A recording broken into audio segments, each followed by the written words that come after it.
அண்மை செய்தி வடகிழக்கு பருவமழை காரணமாக தயார் நிலையில் தமிழ்நாடு மின்சார வாரியம் உள்ளதாக தகவல் வெளியாகி இருக்கிறது. விவரங்களை செய்தியாளர் செலினா வழங்க கேட்கலாம். செலினா, வடகிழக்கு பருவமழை காரணமாக தமிழ்நாடு மின்சார வாரியம் தயார் நிலையில் உள்ளதாக தெரிவிக்கப்பட்டிருக்கிறது. விவரங்கள் என்ன? வடகிழக்கு பருவமழை மற்றும் டிட்வா புயலின் முன்னெச்சரிக்கை நடவடிக்கையின் காரணமாக தமிழ்நாடு மின்சார வாரியம் தயார் நிலையில் இருப்பதாக தற்பொழுது மின்சார வாரிய தலைவர் ராதாகிருஷ்ணன் தெரிவித்திருக்கிறார். குறிப்பாக தமிழ்நாட்டில் பரவலாக வடகிழக்கு பருவமழை தீவிரமடைந்து வரக்கூடிய நிலையிலும் அதே போல தொடர்ச்சியாக பல்வேறு இடங்களில் புயல் மற்றும் வெள்ள பாதிப்பு ஏற்படுவதற்கான வாய்ப்பு இருக்கக்கூடும் என்பதற்காக மின்சார வாரியம் சார்பாக முன்னெச்சரிக்கை பணிகள் அனைத்தும் துரிதமாக முன்னதாகவே ஏற்க வேண்டும் என்று முதலமைச்சர் தெரிவித்திருந்தார். அதன் அடிப்படையில் எதிர்கொள்ள வேண்டிய முன்னெச்சரிக்கை பணிகள் மேலாக 1/4/2025 முதல் 25/11/2025 வரை மேற்கொள்ளப்பட்டிருக்கக்கூடிய பணிகள் தொடர்பாக தற்பொழுது மின்சார வாரியம் அறிக்கை ஒன்றை வெளியிட்டிருக்கிறது. அதில் குறிப்பாக பருவமழை எதிர்கொள்ளும் வரையிலும் 3279 மின்சார பெட்டிகள் என்பது இயக்கப்பட்டு வருவதாகவும் 1 மீட்டர் உயரத்திற்கு உயர்த்தப்பட்டிருப்பதாகவும் கூறப்படுகிறது.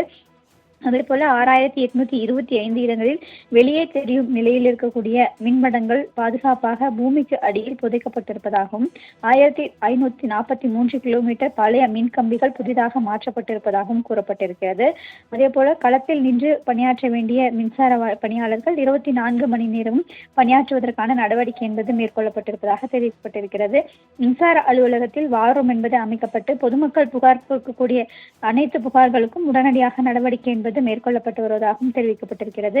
சென்னையில் இருக்கக்கூடிய 5 மின் பகிர்மான வட்டாரங்கள் தலா 200 கள பணியாளர்கள் மற்றும் 750 ஒப்பந்த தொழிலாளர்கள் அடையாளம் காணப்பட்டு அவசர காலத்தில் சென்னை மலையில் பணி செய்வதற்காக நியமனம் செய்யப்பட்டிருப்பதாக தெரிவிக்கப்பட்டிருக்கிறது. அதே போல 24 மணி நேரமும் பணி செய்வதற்கான ஆட்கள் என்பது தேவைக்கு அதிகமாக இருப்பதாகவும் கூறப்பட்டிருக்கிறது.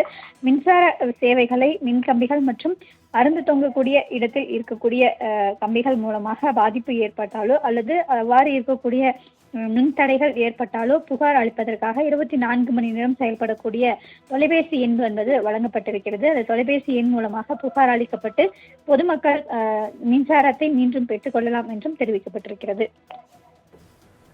விவரங்களை வழங்கியதற்கு நன்றி செலினா.